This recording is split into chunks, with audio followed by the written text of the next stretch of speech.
Welcome to the Trueface podcast, where we have conversations about what we can learn from what's going on in our lives. My name is Robby, and I'll be your guide as we learn how to increase trust and experience grace. Most of us get stuck in our relationships with God and others, and we end up wondering, is this really all there is to it?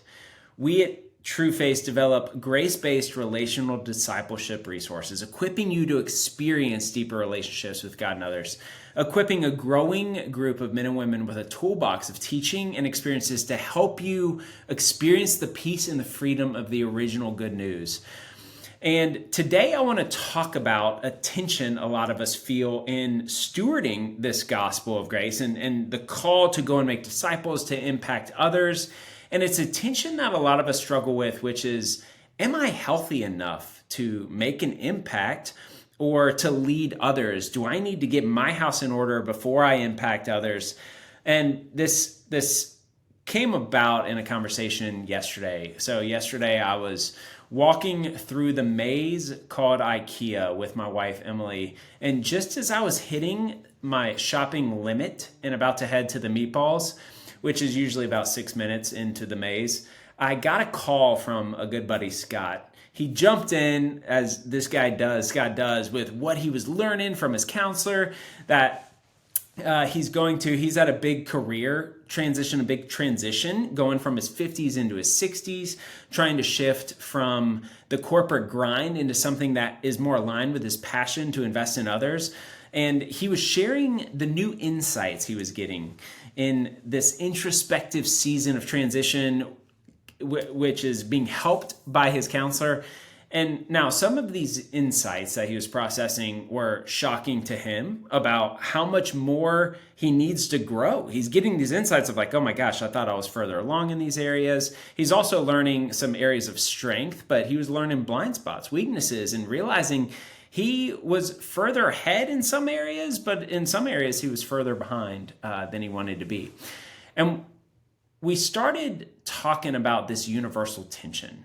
How on one hand, we sometimes feel like imposters, that we're behind, we need to get our house together, have so much more to learn, and so many more areas to mature into before we can be impactful. And sometimes it feels like a subtle lie, the whisper that sounds like shame, that we're not enough, can't be enough, don't know what it takes to impact others. And sometimes it's an honest insight or a reflection that we need to spend a season with greater intentionality on getting into a better spot, either emotionally or relationally or spiritually. However, on the other hand, we have the Holy Spirit in us. So we're equipped, right?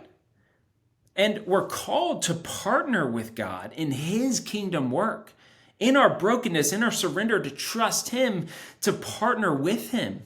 We're called to love others, to lean into our burdens and our passions and our specific identities, to trust God to use us regardless of our limitations, to partner with Him in kingdom work. And if we waited to get our act together, we would keep ourselves on the bench forever and miss out on the beautiful reliance of trusting God to use us to love others boldly despite our imperfections. So, what do we do with these tensions? When are we healthy enough to invest in others? And when should we step out in confident partnership with God in His kingdom work? So I wanted to share where we landed on this call with my buddy. First, in case you're wondering, we ended up spending $395 during this call, which I felt was a win leaving IKEA. And during that time, Scott and I talked about 4 different ideas that resonated with the two of us, and we felt like they might be pretty universal, so here they are. First of all, there's a pattern that we've noticed. The healthier and the more mature the Jesus follower, the more they're actually aware of their brokenness, their need for Jesus, the residuals of sin in their life. Some of the most mature believers I know seem to be the most cognizant of their weaknesses in areas of their life that they have a need for growth. They have a greater awareness of this than less mature believers. Paradoxically, greater maturity leads to a deeper awareness of one's need for grace and growth, not less. This is a humbling realization that speaks to the ongoing transformative power of faith and of self-awareness. Second of all, the second point we discussed was that we want to embrace brokenness, and we want to have a posture of absolute surrender. As leaders, as we impact others, instead of viewing our brokenness as a weakness, we want to, and we should see it as an opportunity to rely on the Holy Spirit. We're never going to be ready, and that's by design. So that if we didn't need God, we'd miss out on grace. But if we're always needing to grow and never going to get there, how beautiful is that we get to trust Jesus and receive his grace anew every day as we replace the subtle lies with truth, and as we move from ourselves and focusing on ourselves to him in humility and surrender. It's out of that dependence, that trust, that the Spirit will be the one to provide us with the words to say and the ability to love those we encounter, not in our own reliance of our abilities, but to rely on his love, not ours. That's the second principle. The third principle we talked about is that time on the bench should be temporary. It's not where we're meant to stay. Now, there are seasons when focusing on self-care is essential. But if we wait to get our stuff together before investing in others, we're never going to invest in others. We should be sensitive to and be quick to avoid the insidious voice of shame that tells us we can't inspire, we can't lead, or love until we've perfected ourselves or got it all together. We can't allow our areas of stagnation or imperfection to grant us permission to sideline ourselves. It's crucial for us to lean into our gifts and passions for the benefit of others. Even when we don't feel entirely equipped, that's what we've got the Spirit to rely on. So last, fourth, and most important in our conversation regarding this tension is that a lot of this perspective is rooted in a wrong thinking of relational ministry. Track with me. Think about this. When we think about impacting others, of relational ministry, pouring our cup into others, discipling others, we often have a low-grade assumption that we need to be ahead, more mature, know more of the Bible in order to teach others what they don't know that we know, or guide them through a situation that we've previously navigated. That's connected to a faulty assumption that the core of relational ministry is connected to us being ahead and knowing more and being more mature than another to impact them. And that's connected to effectiveness of ministry being in what we teach, which is often wrong. Have y'all ever felt that though? I know I did for a long time. I had this wrong perspective. And now those things, by the way, of knowing a lot, having experience and the wisdom that comes with that, those are good things. They're not bad things. And they're valuable in relational ministry. But it's not the bulk of the equation. It's like the 20%, not the 80% of the equation. The 80% of the value in relational ministry is your opportunity to walk with somebody through wherever they are or whatever they're going through, of loving them, praying for them, asking them questions, being present with them. And that is not connected to you necessarily being ahead or knowing more. That's valuable, but that's 20%. Not the 80%.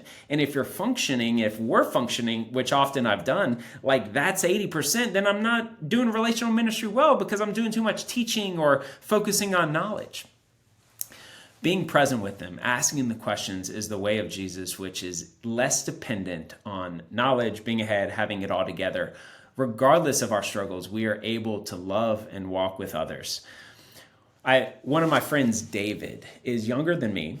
And he's ahead of me in some areas, but behind me in other areas, emotionally, religious, in his faith, spiritually, emotionally, relationally. And he has been super steady and super faithful and super consistent as a friend walking with me for so many years. And it's that blessing of his love, of his friendship, of the complementary gifts. Some are ahead, some behind. That has been such a rich blessing to me. It had so much ministry impact to me over the past years. And we all have people in our life that we are able to love well in that way without needing to have the right answers or have it together or reach a certain level of maturity.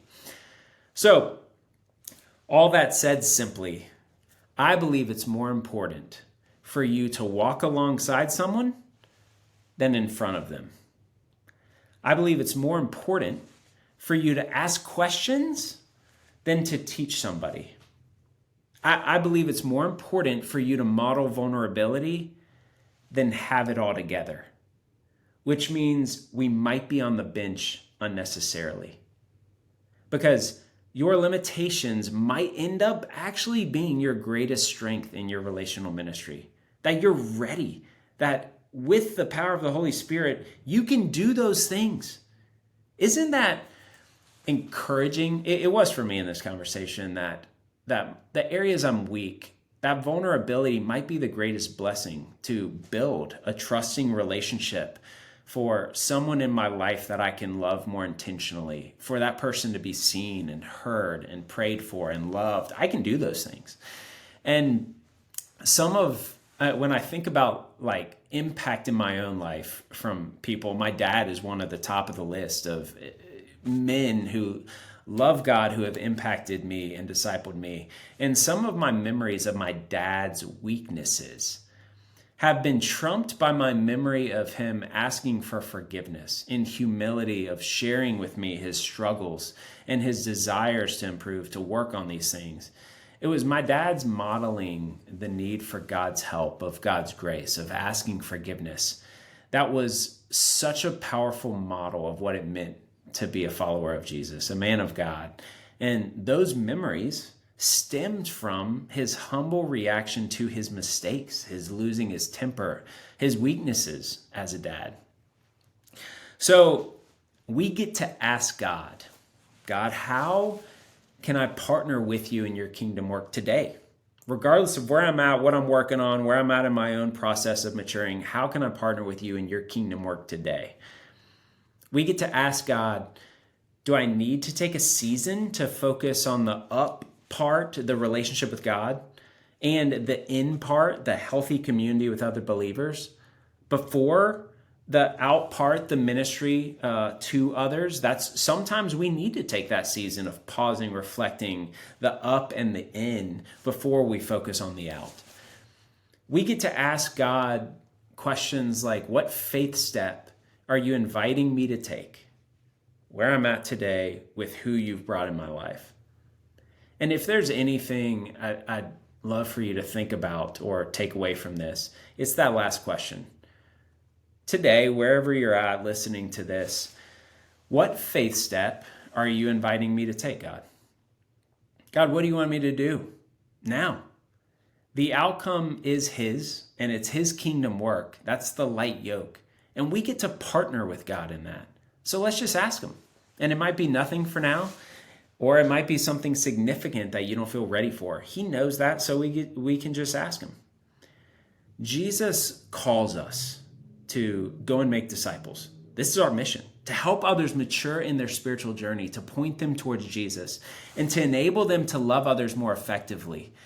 As Christians, we're called to be known by our love. As Jesus stated in John 13:34, there's no disclaimers for that. This is for all of us as Jesus followers. And He says in John 13:35, by this they'll know that you're my disciples, by the way you love one another. Love is at the heart of our faith, and it's through love that we can truly impact the world. None of us get an excuse to not be a part of that. And He has empowered all of us to be a part of that. So, in our pursuit of purpose and impact, we've got to remember that none of us are perfect. We'll always have areas of growth and imperfection. So if there's a place where you've been sitting on the sidelines because you feel like there's too much work that needs to be done on you first, then maybe this conversation, this thought can be an encouragement for you to show up anyways, serve anyway, join that group anyway, reach out to that person anyway, do that Trueface conversation with that person because you can, because God's big enough to work through you even while he's working on you. It is in embracing our imperfections, leaning into the support of the Holy Spirit, and continuing to pour into others that we fulfill our calling to make a difference in the lives of those around us. Our journey is going to be marked by growth, and it's through our vulnerability and reliance on God's grace that we can truly impact the world with love and with purpose.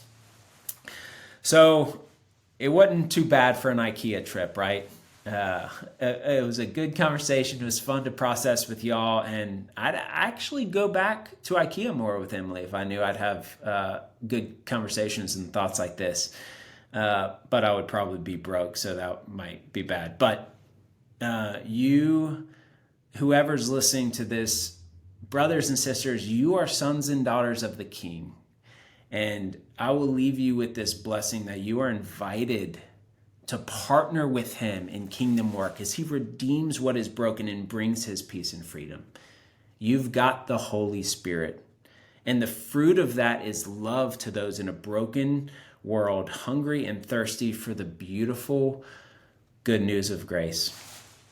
Rely on him today and lean in, asking him how you can partner with what he wants to do in and through you today.